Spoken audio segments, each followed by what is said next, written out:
आज हम देखने वाले हैं खंडवा कृषि रसायन। और अभी हम जो है कक्षा 11वीं से सब्जेक्ट कृषि विज्ञान, इससे हम बहुत सारे प्रश्नों को हल कर रहे हैं जो वार्षिक पेपर में आए हुए थे और आने वाले हैं। तो हम धीरे धीरे करके हम सारे प्रश्नों को हमने बहुत अच्छे से हल किए और इसके बाद में हम आगे भी हल करते रहेंगे। तो आज हम देखने वाले हैं एटॉमिक स्ट्रक्चर यानी परमाणु संरचना। तो सबसे पहले मैं आपको बता दूं कि नमस्कार दोस्तों, मैं सचिन राय और आपके अपने YouTube channel PAT with Sachin में फिर से आपका स्वागत है।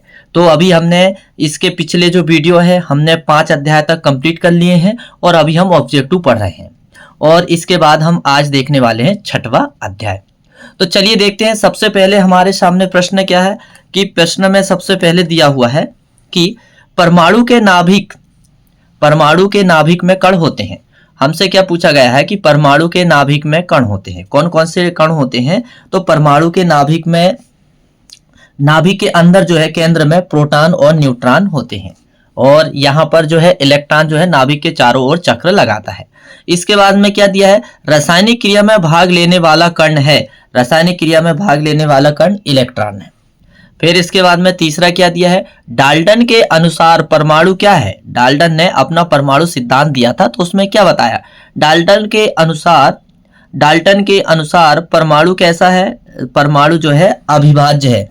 लेकिन इनका ये परमाणु सिद्धांत खंडित हो गया था क्योंकि अभी जो है इस समय खोज या इन्वेंशन से पता चला कि परमाणु जो है वो अब विभाज्य है, उसको विभाजित किया जा सकता है। फिर इसके बाद में क्या दिया है? परमाणु का केंद्रीय भाग कहलाता है। तो परमाणु का केंद्रीय भाग नाभिक कहलाता है, न्यूक्लियॉन कहलाता है। तो न्यूक्लियॉन किसे कहते हैं? न्यूक्लियॉन जो है प्रोटॉन और न्यूट्रॉन दोनों को कहा जाता है। तो ये हमने विकल्प देखे, यहाँ से प्रश्न आ सकता है, जैसे 2024 में कुछ प्रश्न आए हुए थे। अब हम देखने वाले हैं खालिस्तान। खालिस्तान में हमारे सामने पहला खालिस्तान क्या है कि एक ऑर्बिटल में खालिस्तान इलेक्ट्रॉन से अधिक नहीं होते हैं। एक ऑर्बिटल में 2 इलेक्ट्रॉन से अधिक नहीं होते हैं। फिर इसके बाद में दूसरा क्या दिया है? एक कक्ष में इलेक्ट्रॉनों की अधिकतम संख्या खालिस्तान हो सकती है। एक कक्ष में इलेक्ट्रॉन की संख्या 2n का स्क्वायर हो सकती है। अब हमारे सामने और दिए हुए हैं और यहाँ पर हमें 2024 के 2 प्रश्न भी आपको देखने को मिलेंगे कि 2024 में कौन कौन से प्रश्न आए थे। हम एक एक प्रश्न बहुत अच्छे से और ध्यान से समझ रहे हैं। तो आपको मेरे वीडियो को जो है बहुत ध्यान से समझना है तो आपके कृषि विज्ञान कक्षा 11वीं की तैयारी यहीं से हो जाएगी, क्योंकि बहुत जल्द जो है कक्षा 11वीं का पेपर होने वाला है। तो अब पूछा क्या है? परमाणु का केंद्रीय भाग क्या कहलाता है? तो परमाणु का केंद्रीय भाग नाभिक कहलाता है। इससे पहले भी हमने अभी देखे। अब इसके बाद क्या दिया? न्यूट्रॉन की खोज खालिस्तान ने की। न्यूट्रॉन की खोज चैडविक ने की थी। चैडविक ने न्यूट्रॉन की खोज की। फिर इसके बाद में दिया है प्रोटॉन खालिस्तान आवेश कण है। प्रोटॉन कैसा आवेश कण है? धन है। प्रोटॉन में कौन सा आवेश पाया जाता है? धन पाया जाता है। कैथोड किरणें खालिस्तान की बनी होती है। तो कैथोड किरणें जो है ऋण आवेश की बनी होती है। किसकी बनी होती है? ऋण आवेश की बनी होती है, यानी ऋण आवेशित होती है। नाभिक की खोज सन खालिस्तान में हुई थी। नाभिक की खोज सन 1911 में हुई थी।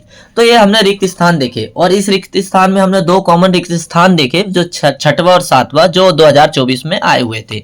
तो इस बार भी आने की पूरी संभावना है इस अध्याय से। अब हम देखने वाले हैं सत्य असत्य। सत्य असत्य में हमारे सामने क्या है? पहला प्रश्न क्या दिया हुआ है? वो ये है कि परमाणु उदासीन होता है। परमाणु कैसा होता है? उदासीन होता है। परमाणु उदासीन होता है। ये विचारधारा कैसी है? सत्य है। प्रोटॉन नाभिक के चारों ओर गति करता है, ये गलत है। जबकि नाभिक के चारों ओर गति क्या करता है? इलेक्ट्रॉन करता है। न्यूट्रॉन ऋण आवेशित कण होता है, ये प्रश्न भी कैसा है? असत्य है। हाइड्रोजन के 3 समस्थानिक याद कीजिए। हाइड्रोजन के 3 समस्थानिक याद है, ये प्रश्न कैसा है? सत्य है। इलेक्ट्रॉन ऋण आवेशित कण होता है, बिल्कुल सही, इलेक्ट्रॉन ऋण आवेशित कण होता है। तो ये हमने देखे अभी सत्तासत।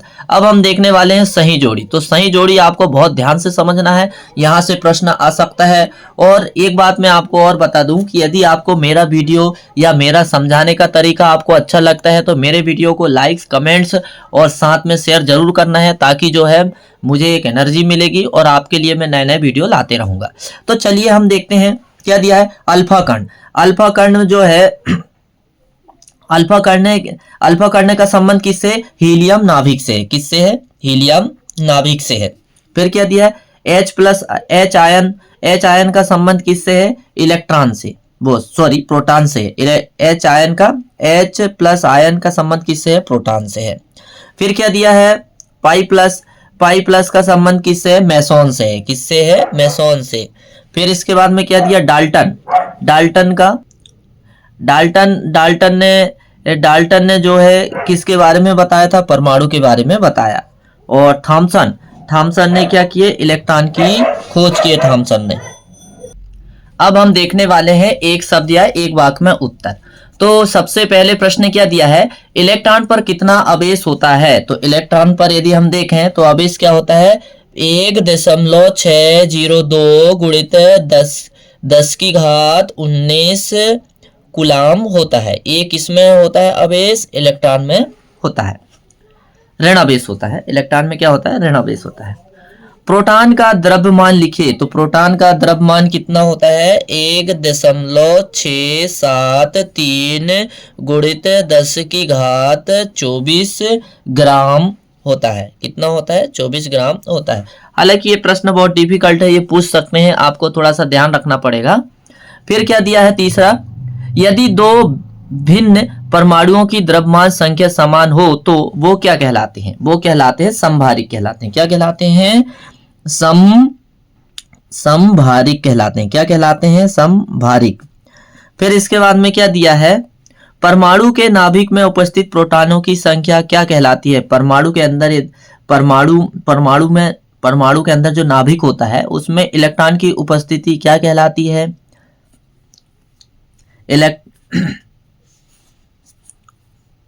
सॉरी, थोड़ा सा मैं ये लाइन को उल्टा बोल दिया। क्या दिया है? परमाणु के नाभिक में उपस्थित प्रोटॉन की संख्या क्या कहलाती है? परमाणु क्रमांक कहलाती है। क्या कहलाती है? परमाणु क्रमांक कहलाती है। इसके बाद हम क्या देखेंगे? तेल बूंद विधि द्वारा क्या याद किया जाता है? इलेक्ट्रॉन पर आवेश याद किया जाता है। क्या किया जाता है? इलेक्ट्रॉन पर आवेश। और जो लास्ट और इम्पोर्टेंट जो प्रश्न है जो 2024 में आया था, और वो क्या था? 2024 में आने वाला प्रश्न था, और वो क्या पूछा था? न्यूट्रॉन की खोज किसने की थी? तो न्यूट्रॉन की खोज करने वाले वैज्ञानिक जो है जेम्स चैडविक थे। कौन थे? James Chadwick. तो ये हमने देखे अध्याय 6। अब अध्याय हम 7 देखने वाले। 7 अध्याय में क्या दिया है? रासायनिक बंध एवं आयनिक सिद्धांत। तो इसके बारे में हम देखेंगे। 7 में क्या दिया? देखो हमारे सामने बहुत सारे प्रश्न हैं जो दिए हुए हैं। जैसे पहला प्रश्न है 2015 में आया था, 18 में आया था और इसके बाद 20 में आया था। क्या पूछा है? रक्त का पीएच मान होता है। क्या पूछा है? रक्त का पीएच मान होता है। तो रक्त का पीएच मान होता है 7.4 होता है। कितना होता है? 7.4 होता है। फिर इसके बाद में जो आया हुआ प्रश्न क्या है? AlCl3 यौगिक है। ये कैसे यौगिक है? ये 2017 में पूछा गया है। ये यौगिक जो है एक विद्युतीय बंध है। क्या है? एक विद्युतीय बंध है। फिर इसके बाद में हम अभी क्या देख रहे हैं? जो प्रश्न आते हैं बार बार और जो काफी पूछे गए उनके बारे में हम देख रहे हैं। फिर इसके बाद में क्या दिया है? कौन सा विद्युत संयोजक यौगिक का गुण नहीं है? कौन सा विद्युत संयोजक यौगिक का गुण नहीं है? तो विद्युत संयोजक यौगिक का गुण समयवयता नहीं है, बाकी तीनों गुणे हैं। फिर इसके बाद में क्या पूछा है कि अम्ल एवं क्षार परस्पर क्रिया कर लवण एवं जल अणु बनाते हैं। इस क्रिया को क्या कहते हैं? तो इस क्रिया को उदासीनीकरण के नाम से भी जाना जाता है। किसके नाम से? उदासीनीकरण के नाम से भी जाना जाता है। ये परिभाषा के रूप में भी प्रश्न में आता है, तो ये भी हमें ध्यान रखना है कि अम्ल एवं क्षार परस्पर क्रिया करके लवण एवं जल बनाते हैं, यह क्रिया उदासीनीकरण कहलाती है। और 2022 में आया हुआ प्रश्न क्या है कि आयनीकरण का सिद्धांत किसने प्रस्तुत किया था? तो आयनीकरण का जो सिद्धांत है वो अर्नियस ने प्रस्तुत किया था। किसने किया था? अर्नियस ने प्रस्तुत किया था। तो अभी हम देख रहे हैं विकल्प और अध्याय देख रहे हैं 7, और हमारा सब्जेक्ट क्या है? कृषि विज्ञान एवं गणित के मूल तत्व, और है कक्षा 11वीं। यदि आपको वीडियो पसंद आता हो तो आप मेरे वीडियो को शेयर जरूर करिए, और यदि आप मेरे चैनल में नए हो और आप वीडियो देख रहे हो तो मेरे चैनल को प्लीज आप जो है सब्सक्राइब जरूर करें, क्योंकि आप सब्सक्राइब करोगे तो मुझे आपका सपोर्ट मिलेगा और मैं नए नए वीडियो आपके लिए लाता रहूंगा। इसके बाद जैसे ही ऑब्जेक्टिव पोर्शन हमारा खत्म हो जाता है, हम एक एक थ्योरी वाले जो भी प्रश्न आते हैं संभावित, हम उनको बहुत अच्छे से हल करने वाले हैं। तो आप बिल्कुल मेरे वीडियो को लास्ट तक देखें, और जो भी नए वीडियो आते हैं तो उनको जरूर देखें। इसके बाद हम देखने वाले हैं क्या दिया है प्रश्न, जो है संभावित प्रश्न है, एसिटिक अम्ल प्लस सोडियम एसीटेट का विलयन। यदि हम एसिटिक अम्ल को सोडियम एसीटेट इन दोनों को मिलाते हैं, इन दोनों का विलयन है, तो कि वो क्या कहलाएगा? उसको हम कौन सा विलयन कहेंगे? तो उसको हम अम्ल बफर विलयन कहेंगे। एसिटिक अम्ल के साथ यदि सोडियम एसीटेट का विलयन बनाया जाए तो उसे हम किस नाम से जाना जाते हैं? किस नाम से उसे जानते हैं? अम्लीय बफर विलयन के नाम से जाना जाता है। एक विलयन का पीएच मान 7 है तो वह होगा, तो विलयन का यदि पीएच मान 7 है तो वह कैसा होगा? उदासीन होगा। वो विलयन कैसा होगा? उदासीन। तो पीएच मान उदासीन 7 में होता है। फिर इसके बाद में संभावित जो प्रश्न है जो पूछा गया था वो हम देखने वाले, और वो क्या है कि दुर्बल अम्ल तथा प्रबल क्षार से बना लवण, दुर्बल अम्ल तथा प्रबल क्षार से बना लवण क्या है? उसका हमें नाम बताना है। तो उसका नाम क्या है? Sodium Na2CO3, sodium chloride. तो ये इसका बना हुआ सूत्र है। फिर लास्ट में जो 2019 में पूछा गया प्रश्न वो क्या है? NaCl है। NaCl क्या है? एक लवण है, यानी सोडियम क्लोराइड क्या है? एक लवण है। अब हम देखेंगे रिक्त स्थान जो पूछे गए हैं। 2016 में एक रिक्त स्थान पूछा गया है, और वो रिक्त स्थान क्या पूछा गया है? शुद्ध जल का पीएच मान खालिस्तान होता है, तो शुद्ध जल का पीएच मान 7 होता है। दूसरा विकल्प क्या पूछा है कि समान ऋण विद्युत तत्वों के मध्य खालिस्तान बंध बनता है, तो सहसंयोजक बंध बनता है। सहसंयोजक बंध बनता है। फिर क्या दिया? आयनिक बंध वाले यौगिक के गलनांक खालिस्तान होते हैं, तो इनके गलनांक कैसे होते हैं? उच्च होते हैं। विद्युत अपघटय को जल में घोलने पर खालिस्तान क्रिया होती है, तो विद्युत अपघटय को जल में घोलने पर आयनन की क्रिया होती है। क्या होती है? आयनन की क्रिया होती है। फिर क्या दिया हुआ है? विद्युत अपघटय के विलयन का ताप बढ़ाने पर आयनन की मात्रा खालिस्तान होती है। आयनन की मात्रा कैसी होती है? आयनन की मात्रा बढ़ती है। फिर क्या दिया है? 7 से अधिक पीएच वाले विलयन की प्रकृति होगी। 7 से अधिक उनकी प्रकृति क्या होगी? क्षारीय होगी। एकांकी इलेक्ट्रॉन युग्म दाता अणु खालिस्तान एकांकी इलेक्ट्रॉन युग्म दाता अणु लुईस क्षार कहलाता है। कौन सा क्षार कहलाता है? लुईस क्षार कहलाता है। समवयवता खालिस्तान यौगिक प्रदर्शित करते हैं।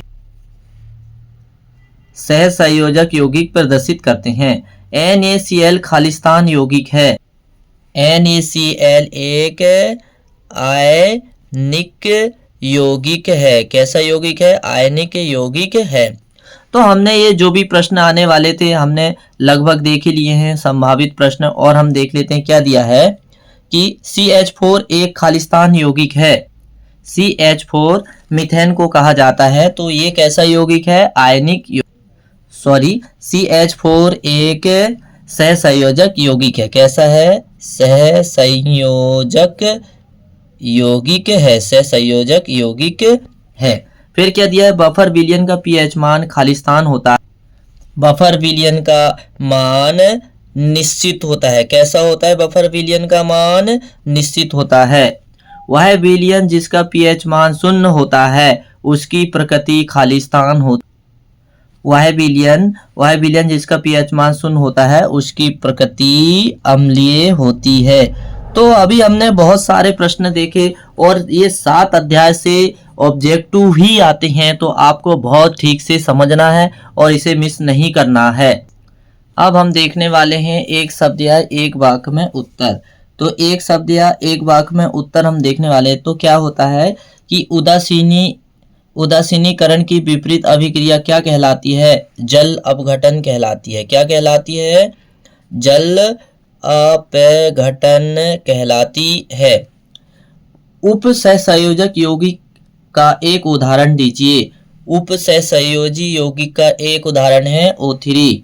दो परमाणुओं के मध्य बराबर इलेक्ट्रॉनों के संयोजन से कौन सा बंध बनता है? सहसंयोजक बंध बनता है। सहसंयोजक बंध बनता है। फिर इसके बाद में क्या दिया है? आयन पर उपस्थित आवेश की मात्रा क्या कहलाती है? आयन पर उपस्थित आवेश की मात्रा क्या कहलाती है? आयन पर उपस्थित आवेश की मात्रा आयन की संयोजकता कहलाती है। क्या कहलाती है? आयन की संयोजकता कहलाती है।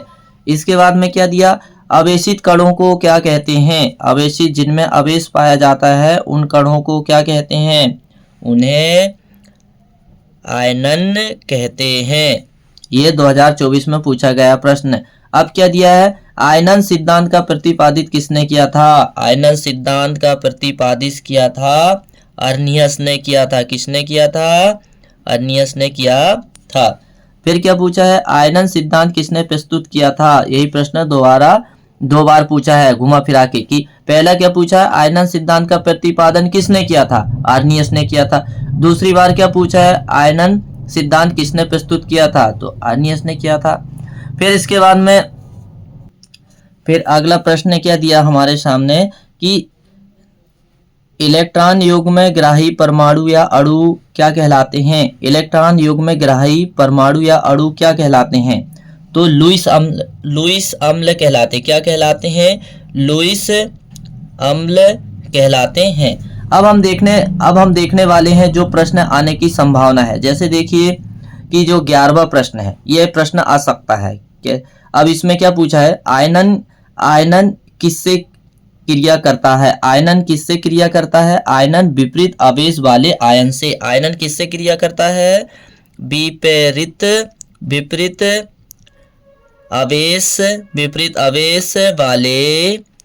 विपरीत आवेश वाले आयन से क्रिया कर सकता है। H2O अणु में कौन सा बंध पाया जाता है? H2O में सहसंयोजक बंध पाया जाता है।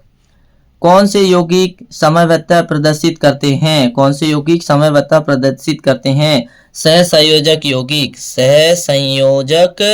यौगिक समवर्तता प्रस्तुत करते हैं। विलयन गर्म करने पर पीएच मान में क्या परिवर्तन होता है? विलयन को गर्म करने पर पीएच मान में क्या परिवर्तन होता है? पीएच मान क्या होता है? घटता है। और 2024 में कौन सा प्रश्न पूछा गया था कि क्षारीय विलयन का पीएच मान क्या होता है? क्षारीय विलयन का पीएच मान 7 से अधिक होता है। तो आज हमने इस वीडियो में 2 अध्याय देखे, तो आपको कैसा लगा आप मुझे कमेंट्स करके ज़रूर बताइएगा। और इसके अगली क्लास जब होगी तो हम इसके आगे के अध्याय को हम सॉल्व करेंगे। तो मेरा वीडियो यदि आपको अच्छा लगा हो तो मेरे वीडियो को आप शेयर करिए और मेरे चैनल को सब्सक्राइब ज़रूर कर लें ताकि आने वाले वीडियो आपको मिलते रहें। और मेरा वीडियो देखने के लिए आपको बहुत बहुत धन्यवाद।